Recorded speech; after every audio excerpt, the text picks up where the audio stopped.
Hey everybody, it's been a little while since I posted something. A lot of times I think that the things that get posted in the news or on YouTube by other people, they're just sufficient to go ahead and get the point across. I'm not going to try and dress this video up or redo it in case there's a mistake. I'm just going to put my thoughts down and put it out there. I've noticed some alarming trends in recent weeks with COVID-19 and its effect on everybody. I'm not going to talk about how you can do what you can to prevent catching it or keeping others from catching it from you, but rather about its effect on government at all levels and on people in general. One of the things I've seen in the news is how the police are arresting people for some of the most innocent and everyday activities. Now granted, not everything going on right now is everyday anymore. What we considered everyday normal is changed. But when a man is outside playing with his daughter by themselves and the police arrest him in front of the daughter, there's a problem. When a woman is with a couple of children in a park in Idaho and gets arrested in front of them for being outside in that park, to me there is a problem.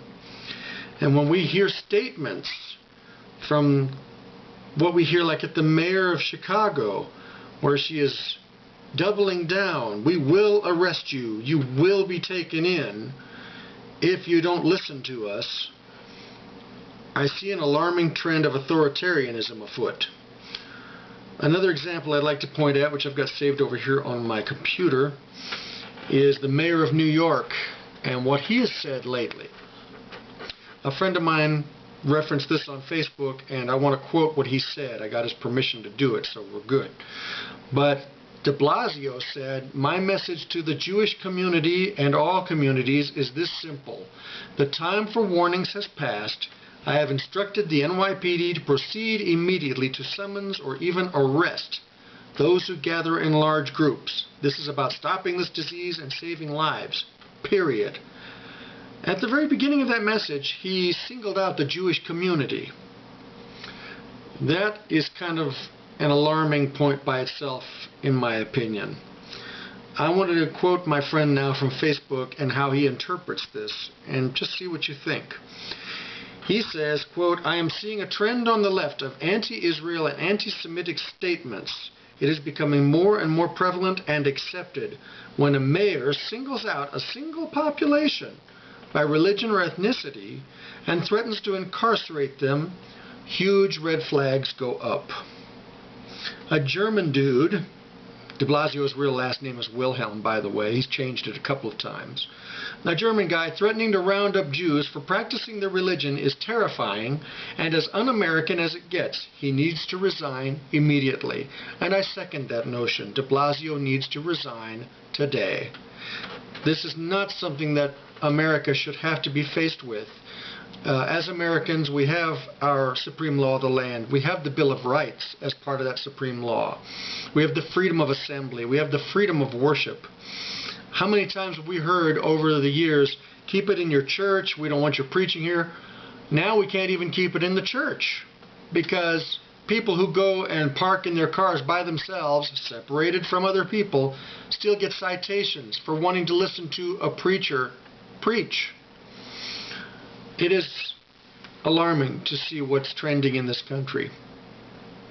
It is a fearful thing to see what direction we're going in, all in the name of safety and security.